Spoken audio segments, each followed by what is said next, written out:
Assalamualaikum! Magandang gabi! Atin nang alamin ang mga kaganapan ng kabataang Bangsamoro ngayong linggo sa Al-Khabar Weekly. Mga kwentong may kwenta para sa kabataang Bangsamoro. Hatid sa inyo ng Bangsamoro Youth Commission.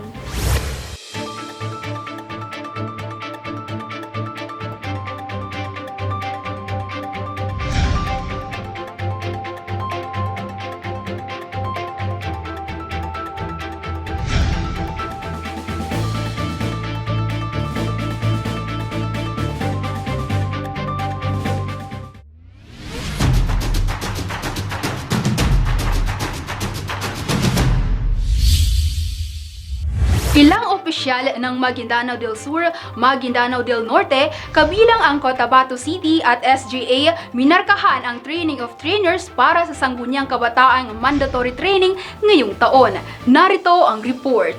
Minarkahan ng serye ng Training of Trainers para sa Sangguniang Kabataang Mandatory Training or SKMT ng ilang opisyal at member ng youth serving at youth organizations mula sa mga lalawigan ng Maguindanao del Sur at Maguindanao del Norte kasama ang lungsod ng Cotabato at SGA noong Oktubre 10 to 11 sa lungsod ng Davao.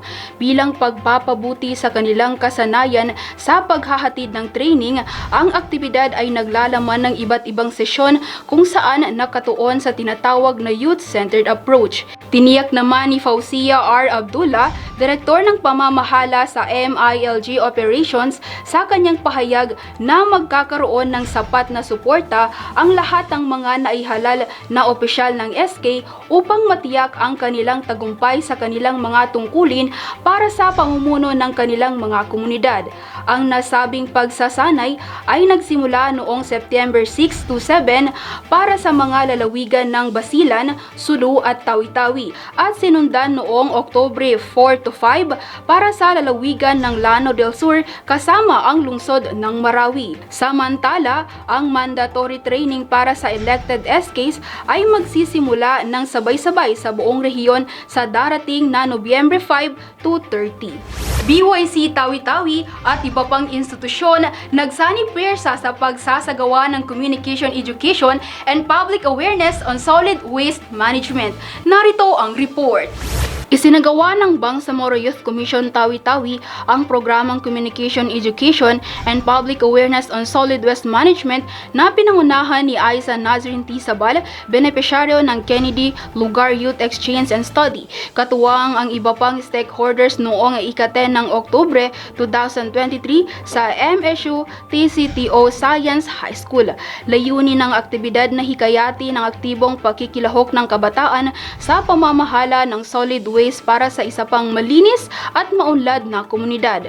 Tinalakay naman ni BYC Commissioner for Tawi-Tawi Pratima Sabal Samsaraji ang mahalagang papel ng kabataan sa usaping solid waste management kung saan kanyang binigyan diin ang mahalagang papel ng mga kabataan sa pagtugon ng mga hamon ng solid waste at ang kanilang mahalagang bahagi sa pagsusulong ng mga gawain at kaugalian na naglalayong mapanatili ang kalikasan at kabuhayan sa mas matagal pang panahon. Ang nasabing programa ay nailunsad sa tulong ng Ministry of Environment, Natural Resources and Energy at MSU TCTO Science High School. Nagdaos ang Bangsamoro Youth Commission Lanao del Sur with Marawi City ng isang orientation at environment seminar, partikular ang pangangalaga at pagpapanatili sa Lake Lanao. Narito ang report.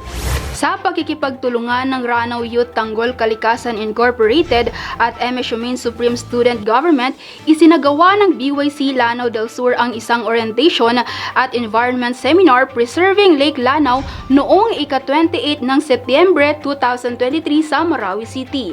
Ang temang action para sa nag-iisang Ranao ay layong palakasin ang kaalaman, pagpapahalaga, ugali, dedikasyon at kasanayan ng mga kabataang Bangsamoro upang mapanatili at mapabuti ang kalikasan. Sa kanyang mensahe, binigyang diin ni BYC Youth Development Officer na Mira C. Ambor ang mahalagang papel ng komisyon bilang pangunahing ahensya para sa mga kabataan sa BARM sa aspeto ng pangangalaga sa kalikasan. Ipinahayag din niya ang kahalagan ng aktibong partisipasyon ng mga kabataan sa mga inisyatibang tulad nito. Dumalo rin sa nasabing programa ang mga kinatawanan mula sa iba't ibang ahensya ng gobyerno at mga dignitaryo. Samantala, kamakailan din ay nakibahagi ang komisyon sa Youth Leadership Seminar sa lungsod ng Marawi na naglalayong magbigay kapangyarihan sa mga kabataan, pagbuo ng mga lider ng kabataang Maranao at ihanda sila para sa mga tungkulin sa pamumuno sa hinaharap. Lumahok ang kabataang Bangsamoro sa dinaos na Walk for Peace at Signing of Peace Covenant na inorganisa ng Commission on Election o COMELEC sa lungsod ng Cotabato. Narito ang report. Sa pangunguna ng opisina ni Commissioner Nasiruddin Dungding ng Bangsamoro Youth Commission, nakiisa ang mga kabataang Bangsamoro sa ginanap na Walk for Peace na inorganisa ng COMELEC nitong October 12 sa lungsod ng Cotabato.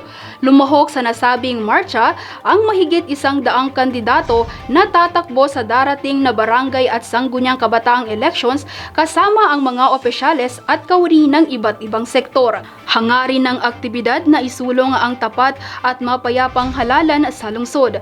Sa pamamagitan ng paglakda ng Peace Covenant, ipinakita ng mga kandidato ang kanilang commitment sa tahimik na halalan sa darating na October 30. Samantala, hinimok ni Commissioner Dungding ang mga kabataan na sama-samang itaguyod ang isang patas, malinis at makabuluhang pagsunod sa karapatang bumoto ayon sa konstitusyon. At yan ang mga kaganapan ng kabataang Bangsamoro ngayong linggo sa Al-Khabar Weekly, mga kwentong may kwenta para sa kabataang Bangsamoro. Manatiling nakatutok sa pinakabagong kaganapan at balita. I-like, i-follow at i-share ang official social media accounts ng Bangsamoro Youth Commission. Bisitahin din ang ating official website byc.bangsamoro.gov.ph. Sa ngalan ni BARM Chief Minister Ahud Balawag Ibrahim at sa mga bumubuo ng Bangsamoro Youth Commission, sa pangunguna ni BYC Chairperson Marjani Mimbantas Makasalong, ako si Saada Alipulo, nagbabalita para sa kabataang Bangsamoro. Mulit-muli, kabataang Bangsamoro, ikaw ang pagbabago.